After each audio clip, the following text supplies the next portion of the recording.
강원도 영월, 서강과 동강이 만나는 그 끝자락. 삼면이 물로 막히고 뒤로는 깎아지른 절벽에 작은 땅이 있다. 사람들은 그 땅을 청령포라 부른다. 맑고 차가운 강물 속의 성, 아름다운 이름이다. 그러나 그 아름다움 뒤에는 한 소년왕의 눈물이 강물처럼 배어 있다. 조선 제6대 왕 단종, 본명 이홍이, 12살에 왕위에 올라 17살에 그 강 곁에서 눈을 감은 소년, 그리고 그 소년의 마지막을 끝까지 지킨 두 사람이 있었다. 하나는 왕의 곁을 떠나지 못한 아내 정순왕후 송씨, 15세 왕비가 되어 18의 남편을 영원히 떠나보내고 이후 64해를 혼자서 살아낸 여인. 또 하나는 아무 권세도 아무 지위도 없던 영월 땅의 작은 관리, 호장 어뭉도, 목숨이 끊길 줄 알면서도 버려진 왕의 시신 앞에 무릎을 꿇은 사내. 이것은 그들의 이야기다. 권력에 짓밟힌 왕의 이야기이자 짓밟혀도 꺾이지 않은 사람들의 이야기다. 여기서 잠깐 본 이야기를 만나시기 전에 구독, 좋아요 부탁합니다. 여러분의 응원에 큰 힘을 얻습니다. 달은 졌다. 그러나 달이 지나간 자리에 별이 남는다. 1450년 세종대왕이 서거했다. 조선을 태평성대로 이끈 그 큰 왕이 눈을 감자 궁궐 안의 공기가 달라졌다. 세종의 뒤를 이어 문종이 왕위에 올랐으나 문종은 병약했다. 재위 2년 만에 그마저 세상을 떠났다. 그렇게 1452년 12살의 이홍이가 아버지의 빈자리에 왕관을 받아들었다. 어린 왕의 눈에 세상이 얼마나 크게 보였을까. 전복궁 근정전의 용사는 소년의 몸에 너무 컸고 무거운 면류관은 어린 목을 둘렀다. 아바마마, 소자가 이 자리에 앉으면 되는 것이옵니까? 아버지는 대답이 없었다. 아버지는 이미 땅속에 있었다. 문종은 임종 직전 가장 믿는 두 신하를 불렀다. 좌의정 김종서와 영의정 황보인. 내 아들이 아직 어리오. 경들이 곁을 지켜주시오. 부탁이오. 그 말 한마디가 두 충신의 어깨를 평생 짓눌렀다. 조정에는 어린 왕을 보필하는 고명대신들이 있었다. 그러나 그 반대편, 왕실의 다른 곳에서 또 다른 눈이 빛나고 있었다. 세종의 둘째 아들, 수양대군. 그는 학문에도 뛰어나고 무예에도 능했다. 조카를 아낄 줄도 알았고 웃을 줄도 알았다. 그러나 그의 웃음 뒤에는 결코 꺼지지 않는 불꽃 하나가 있었다. 권력. 수양대군의 옆에는 책사 한 명회가 있었다. 세상을 체스판처럼 읽는 눈을 가진 사내. 그는 수양대군의 귀에 속삭였다. 대군마마, 저 영상은 비어있는 것이나 다름없습니다. 12살 아이가 나라를 다스릴 수 있겠습니까? 수양대군은 대답하지 않았다. 그러나 그의 눈빛은 이미 대답을 하고 있었다. 1453년 가을이었다. 음력 10월 10일 밤, 수양대군은 직접 칼을 들었다. 김종서의 집 대문을 두드렸다. 노재상이 문을 열었을 때 수양대군은 그의 가슴에 철퇴를 내리쳤다. 계유정난. 그 하룻밤 조선의 운명이 바뀌었다. 김종서가 쓰러졌다. 황보인이 끌려갔다. 만평대군이 귀향길에 올랐다가 사약을 받았다. 어린 왕은 그 방, 궁궐 안에서 무슨 소리가 나는지 알지 못했다. 아니, 알았을지도 모른다. 그러나 막을 수 없었다. 아침이 밝았을 때 조정은 이미 수양대군의 것이었다. 12살 왕의 보호자들이 하룻밤 사이에 모두 사라진 것이다. 그 무렵 한양에서 멀리 떨어진 영월 땅에는 한 중년 사내가 살고 있었다. 영월 고을의 호장 어뭉도. 나라의 거창한 일들과는 거리가 먼 삶. 고을 백성들의 세금을 걷고 관아의 문서를 정리하고 이웃의 다툼을 중재하는 조용하고 성실한 사내였다. 그러나 그는 그 밤 한양에서 흘러들어오는 소문을 들으며 홀로 하늘을 올려다보았다. 구름 한 점 없는 맑은 하늘이었다. 달이 유난히 밝은 밤이었다. 1454년 봄, 14살의 단종에게 왕비가 들어왔다. 열양부원군 송현수의 딸, 15살 송씨. 혼례는 화려했다. 비단 행렬이 거리를 가득 메웠고 꽃이 뿌려졌다. 그러나 혼례를 치르는 어린 왕과 왕비 둘 다 이 화려함이 결코 오래가지 않을 것임을 어딘가에서 느끼고 있었는지 모른다. 어린 왕과 어린 왕비는 그렇게 손을 잡았다. 아무것도 모르는 채로, 아무것도 막을 수 없는 채로 수양대군은 기다렸다. 계유정난 이후로도 2년을 더 기다렸다. 그것이 오히려 더 무서운 일이었다. 1455년 6월, 드디어 그날이 왔다. 수양대군의 측근들이 조정에 가득했다. 어린 왕 곁에는 더 이상 지켜줄 신하가 없었다. 김종서는 죽었고 안평대군은 사라졌고 충직한 신하들은 모두 처형되거나 숨을 죽이고 있었다. 수양대군이 왕 앞에 섰다. 무릎을 꿇었다. 그러나 그 무릎 꿇음은 복종이 아니라 요구였다. 선의를 하옵소서. 알겠소. 내가 물러나면 신하들은 살 수 있소? 아무도 대답하지 않았다. 15살의 왕이 용상에서 내려왔다. 스스로 내려온 것이 아니었다. 밀려 내려온 것이었다. 그러나 그것이 어린 왕이 세상에 내줄 수 있는 마지막 것이었다. 내가 물러나면 신하들은 살 수 있어. 그 말이 진심이었는지 역사는 기록하지 않는다. 그러나 그 말이 얼마나 큰 고독에서 나온 것인지는 굳이 기록하지 않아도 알 수 있다. 수양대군은 왕위에 올랐다. 태조, 원종은 사항왕이 되었다. 정수나무는 훗날 이렇게 생각했다. 상황이 되셨다 했다. 물러났지만 살아계신다 했다. 그 말을 믿었다. 아직은 믿을 수 있었다. 그러나 역사는 곧 그 믿음을 산산이 부수는 일을 준비하고 있었다. 1456년 지편전 학사 출신의 신하들이 조용히 모이기 시작했다. 성삼문, 박팽년, 이계, 하위지, 유흥부, 유성원, 나라의 녹을 먹고 자란 학자들이었다. 그를 알고 의리를 알았다. 태조 앞에 무릎 꿇었지만 그 무릎 꿇음이 진심이 아님을 알았다. 성삼문은 죽은 동료 신숙주를 생각했다. 아니, 살아있는 신숙주를 생각했다. 함께 세종 곁에서 한글을 만들던 그 동료가 이제는 세조의 편에서 역사를 뒤집는 일에 이름을 올리고 있었다. 신숙주 영감, 자네가 변했구려. 나는 변하지 않을 것이야. 1456년 6월, 명나라 사신을 맞이하는 연회가 열렸다. 세조가 주빈이 될 그 자리에서 하유옥씨는 거사를 도모했다. 세조를 처단하고 단종을 복위시키는 것. 그것이 그들의 계획이었다. 그러나 사람의 마음속에는 용기만 있는 것이 아니다. 두려움도 있고 더 작은 것도 있다. 동료 김질이 밀고 했다. 연회가 시작되기 전 모든 것이 발각되었다. 성삼문이 끌려갔다. 팽년이 끌려갔다. 나머지도 모두 끌려갔다. 세조는 직접 신문했다. 네가 나를 군주로 섬긴 것이 언제인데 이제 와서 반역을 도모하느냐. 성삼문은 무릎을 꿇지 않았다. 나는 단종전하의 신하여 당신의 신하가 된 적이 없소. 세조의 얼굴이 굳었다. 능지처참이 선고되었다. 사유옥신과 그 가족들이 처형되었다.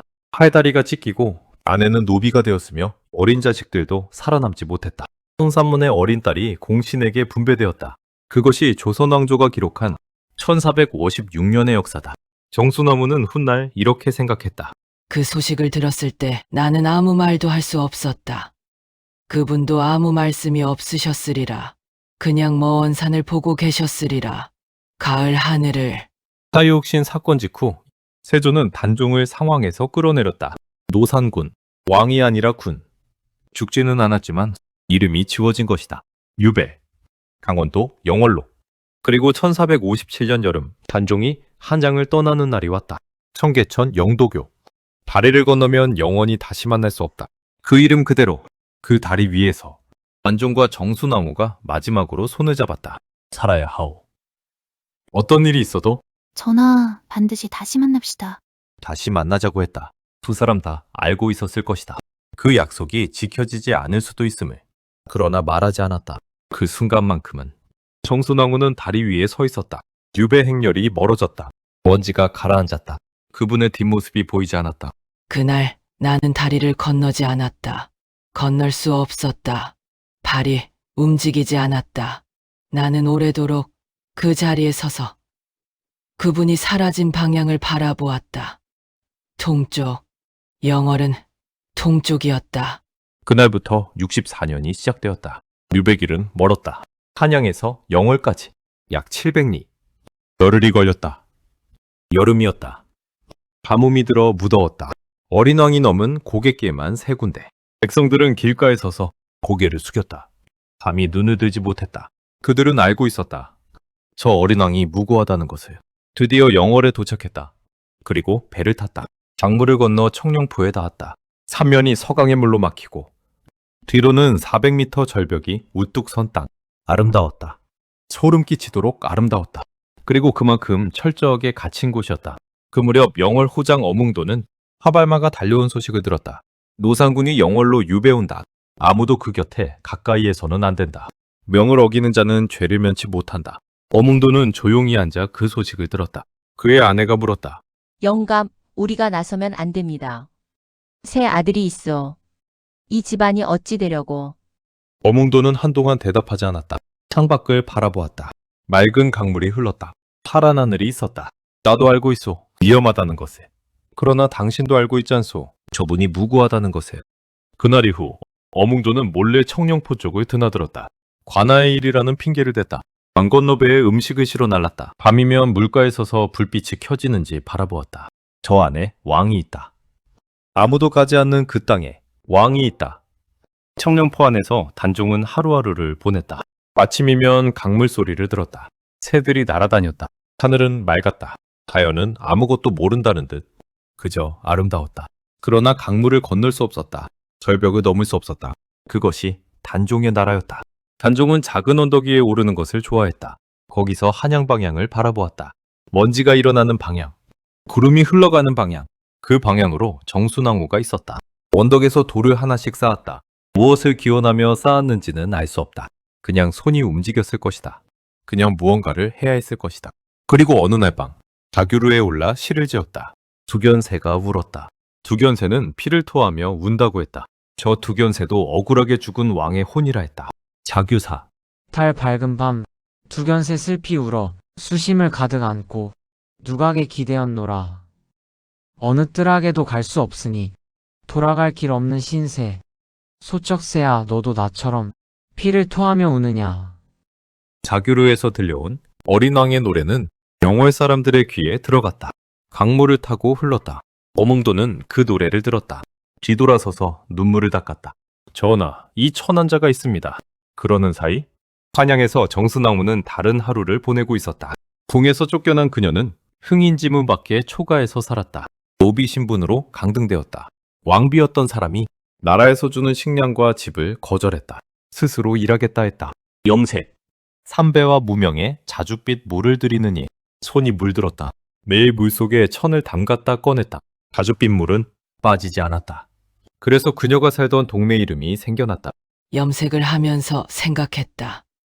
이 물이 빠지지 않는 것처럼 나는 그분을 잊지 않을 것이라고. 손이 보라빛으로 물드는 것처럼 내 마음에도 그분이 새겨져 있다고. 매일 새벽 그녀는 정업원 동쪽 언덕에 올랐다. 동망봉. 동쪽을 바라보는 봉우리. 영월은 동쪽에 있었다. 그분이 있는 곳이 동쪽에 있었다. 안개가 끼어도 올랐다. 비가 와도 올랐다. 겨울 눈보라가 쳐도 올랐다. 그 산 꼭대기에 서면 보일 것 같았다. 그분이 저 구름 너머 어딘가에서 나를 보고 계실 것 같았다. 그러니 나도 여기서 그분을 봐야 했다. 매일 아침 단 하루도 빠지지 않고. 한양과 영월 사이 약 200리의 거리. 그 거리를 사이에 두고 두 사람은 각자의 하늘 아래에서 같은 방향을 바라보았다. 달이 뜰 때마다 같은 달을 보았다.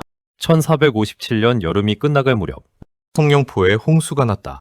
강물이 범람하여 청룡포가 물에 잠겼다. 단종은 어쩔 수 없이 거처를 옮겼다. 영월읍 내 관풍원. 이름은 거창했다. 바람을 살피는 집. 그러나 그것은 그냥 관아였다. 단종은 그곳에서 하늘을 보았다. 내중루, 훗날 자규루가 돼 그 누각에 올랐다. 그해 9월 불길한 소식이 영월에 닿았다.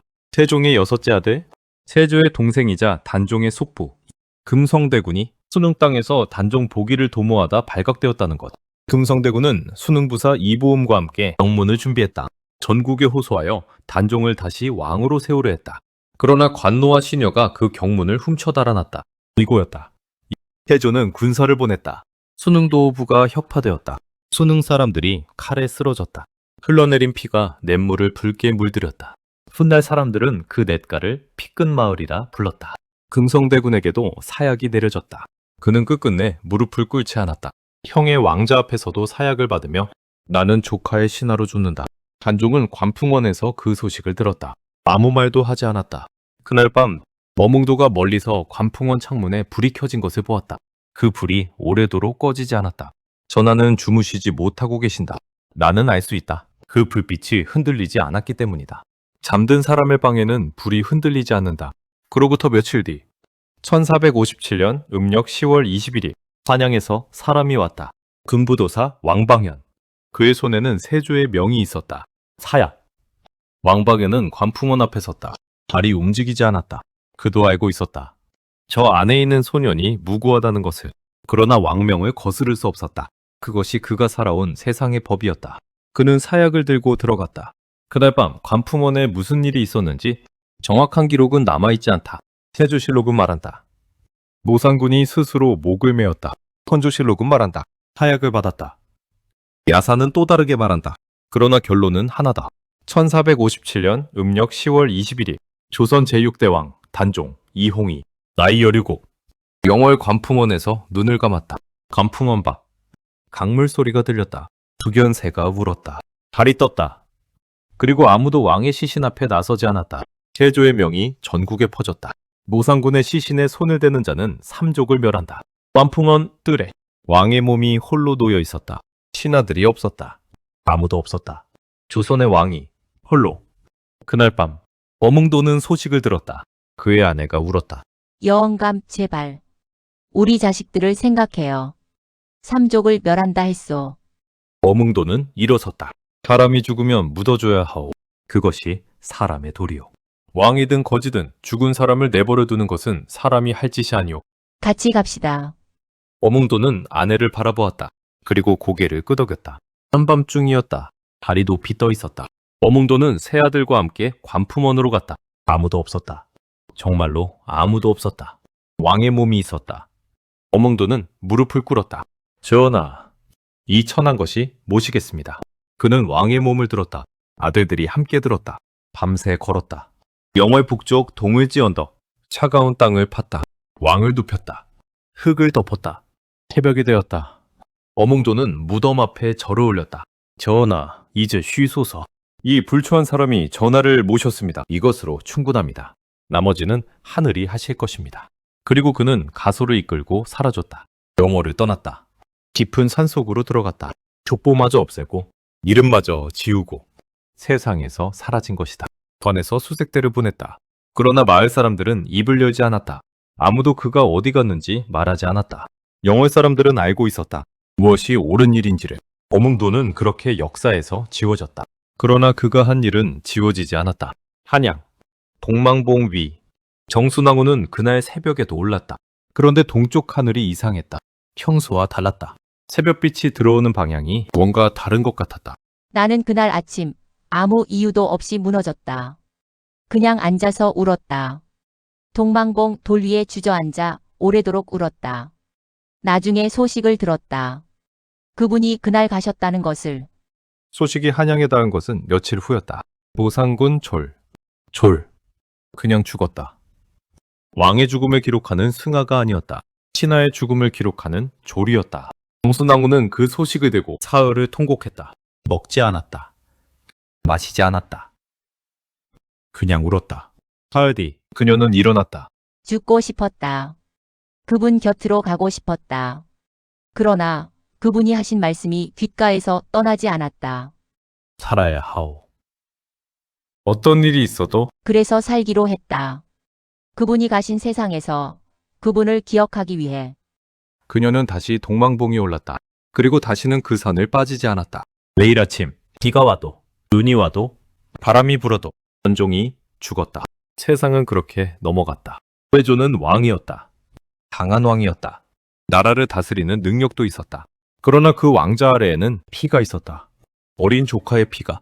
세조는 말년에 피부병을 앓았다. 온몸에 종기가 났다. 잠을 이루지 못했다. 꿈에 귀신이 나타났다.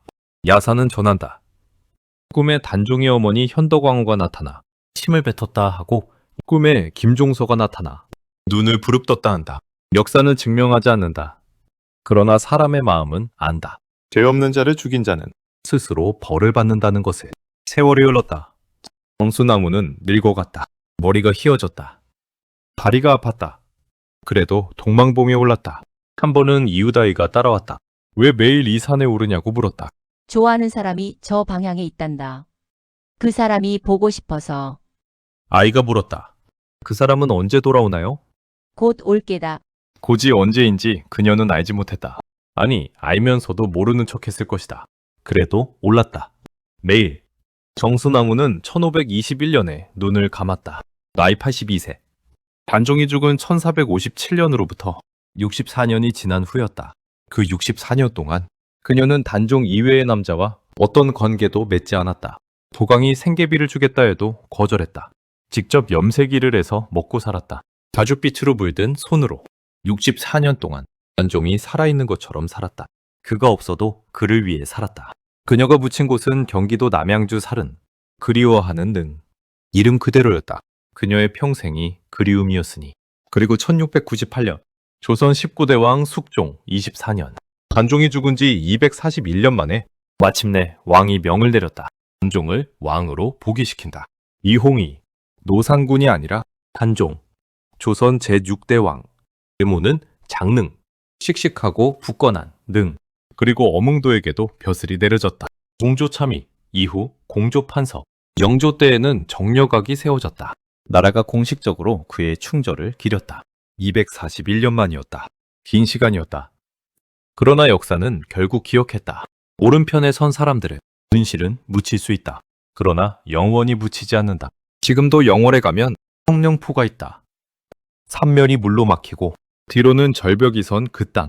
봄이면 소나무가 푸르고 여름이면 강물이 맑고 가을이면 단풍이 지고 겨울이면 눈이 쌓인다. 관음송이라 불리는 수백 년 된 소나무 한 그루가 있다. 두 갈래로 갈라진 나무. 전설이 있다. 만종이 그 나무 위에서 바람을 쐬며 멀리를 바라보았다 하고 그 나무가 단종을 지켜보았다 하여 관음송이라 부른다 한다. 소나무는 아직도 거기 있다.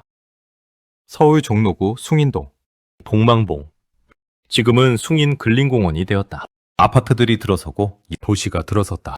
그러나 매년 봄 그 자리에서 행사가 열린다. 정순왕후 문화제. 백성들이 모인다. 시를 읽고 노래를 부르고 그녀를 기억한다. 64년 동안 매일 아침 올랐던 그 산을, 그 산에서 바라보았던 그 방향을.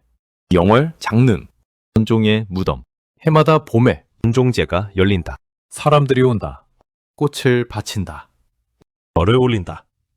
어떤 사람은 울기도 한다. 왜 우는지 묻지 않아도 안다. 노고한 사람이 있었다. 그를 지킨 사람이 있었다. 그를 기억한 사람이 있었다. 그것으로 충분하다. 단종의 시대로부터 567년이 지났다. 12살의 왕이 된 소년. 17의 강물 곁에서 눈을 감은 소년. 그 소년의 마지막을 지킨 두 사람. 손이 자줏빛으로 물들도록 64년을 혼자 살아낸 왕비. 탐족을 멸한다는 왕명 앞에서도 사람이 죽으면 묻어줘야 한다며 한밤중에 무릎을 꿇은 호장. 역사는 그들을 잠시 지웠다.